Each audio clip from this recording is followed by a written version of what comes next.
justement, la transition permet à certains de s'exprimer. C'est très bien et vraiment, il faut féliciter M. Billy Binze. Je pense qu'il est le premier à avoir été libéré par les militaires parce qu'il retrouve finalement son pouvoir d'expression qu'il avait perdu pendant toute sa gouvernance. Donc, je pense qu'il est le premier à féliciter Oligui parce que sans lui et sans le CETRI, Billy Binze ne s'exprimerait pas avec aisance aujourd'hui. Maintenant, j'arrive. Il demande de rejeter les résultats de l'élection référendaire.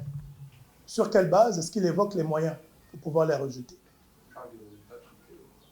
Pardon? Oui, mais tronqué, ça c'est sa spécialité. Je ne suis pas surpris des propos venant de Billy Binze, puisqu'il n'arrive jamais à démontrer ce qu'il dit. Il est spécialiste en matière de manipulation. Ça, c'est reconnu de tout le monde. Une inconstance politique à ne pas en finir, parce que c'est de par cette inconstance qu'il a pu gravir les échelons, partant du RNB, j'en passe. Il y a tellement de maisons par lesquelles il est passé qu'il m'est difficile de toutes les retenir. Mais, tout compte fait, ce sera important qu'il apporte les éléments liés justement à ces résultats truqués. Et j'espère qu'il va commencer à apporter les éléments dans sa circonscription électorale. Il n'a même pas pu atteindre 16%, qu'il arrive à démontrer dans sa circonscription électorale, avant que d'arriver au niveau national, comment est-ce que les résultats ont été truqués dans son village, dans sa circonscription électorale, pour que lui, le grand chantre du nom, se retrouve avec 16%.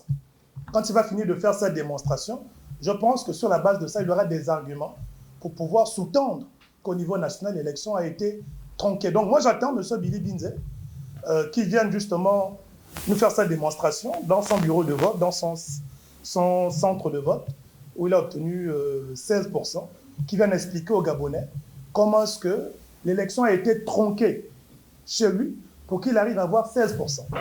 Mais voyez-vous, le contentieux de 2016 est toujours pendant.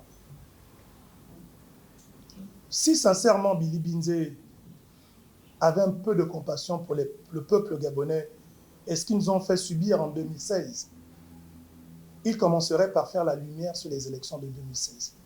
Parce qu'en 2016, on avait tous les moyens, on avait tous les éléments pour démontrer que cette élection a été frauduleuse. Mais c'est Billy Binze qui passait sur tous les plateaux pour dire qu'il n'en est rien du tout, tout s'est bien passé, ainsi de suite.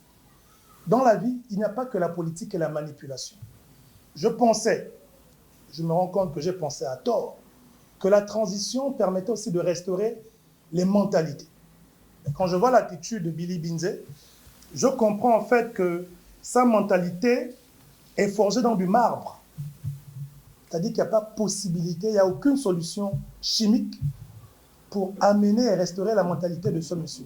Ce n'est pas possible. Scientifiquement, il nous demande que ce n'est vraiment pas possible.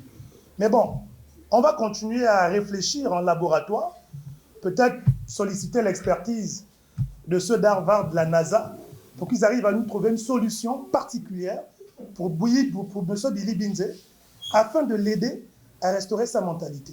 Son attitude est une insulte envers les défenseurs des libertés que nous sommes, nous qui l'avons subi en 2009, en 2016, et qu'il arrive aujourd'hui à se produire de cette façon, parce qu'il veut se forger une carapace d'opposants pour se mettre à l'abri de quelconque poursuite, parce que c'est ça, et avoir un statut de leader de l'opposition, mais qu'il sache que la constitution qu'on a adoptée, qui consacre dorénavant un statut pour l'opposition, nous, on ne s'est pas battu à l'adopter pour que lui soit le leader de l'opposition. Si c'est le statut-là qu'il recherche, à la fin, on va se battre pour que les Gabonais expriment leur voix, mais on se battra aussi en parallèle pour que lui, là, il n'ait jamais ce statut. Parce qu'il est inconcevable que quelqu'un qui traîne autant de casseroles, qui a soutenu ce qui est unique, qui est le dernier des premiers ministres qui a validé le bulletin unique, privant les Gabonais de leurs droits, qui avait pendant 14 ans l'opportunité de faire vivre aux Gabonais la sensation d'une élection référendaire, ne l'a jamais fait. Et qu'il arrive aujourd'hui à chercher à avoir une virginité politique en surfant sur l'émotion des compatriotes, je trouve ça très malsain. Mais comme je l'ai dit, ce qui est malsain, c'est Billy Binze. Donc si Billy Binze ne fait pas ça, ce n'est plus Billy Binze. Je serais surpris quand je verrai Billy Binze honnête. Je serais surpris. Mais tant qu'il reste dans son schéma, il faut que les Gabonais arrivent à comprendre que c'est sa nature. Commencez à vous méfier du monsieur quand il va commencer à changer. Quand il va devenir un peu plus franc, plus cohérent, là on va commencer à se dire, mais qu'est-ce qui s'est passé? Bon, peut-être parce qu'on aurait consacré dans la Constitution le régime cultuel, donc des cultes, des religieux, que les religieux et les traditionnalistes se sont unis pour délivrer Billy Binze, pour qu'il puisse, il arrive à changer.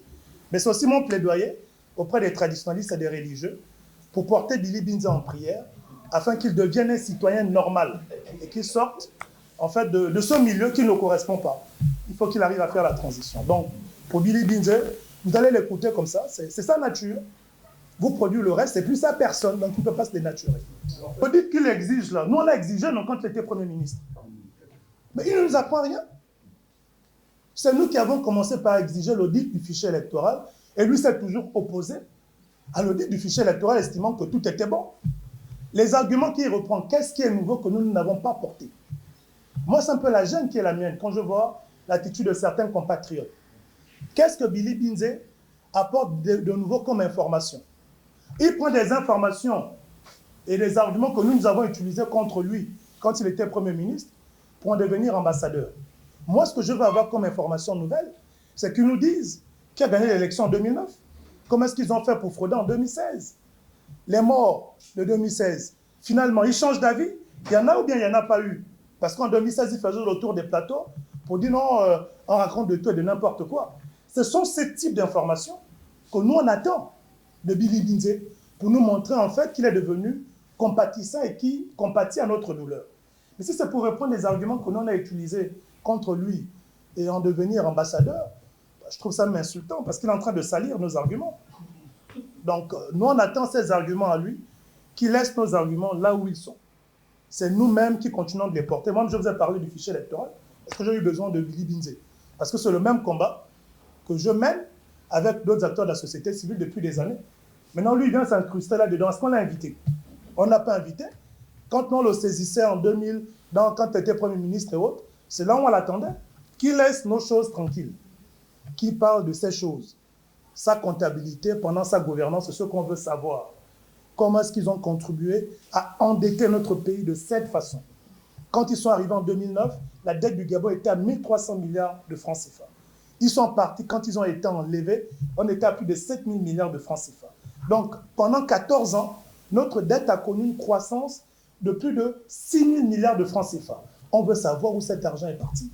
Le CETRI, tout à l'heure, récemment, il y a quelques jours, a dû anticiper le paiement de 180 milliards pour l'eurobond, qui a une valeur de 376 milliards. Un eurobond qui a été pris en 2015. Mais le CETRI est obligé parce que c'est la continuité de l'État. 2025 est une année qui sera difficile parce que plusieurs engagements financiers pris il y a 10 ans par les gens de Billy Binze arrivent à échéance en 2025. Et les bailleurs de fonds ne cherchent pas à savoir si c'est la transition, si ce n'est pas la transition, c'est l'État gabonais, vous allez rembourser.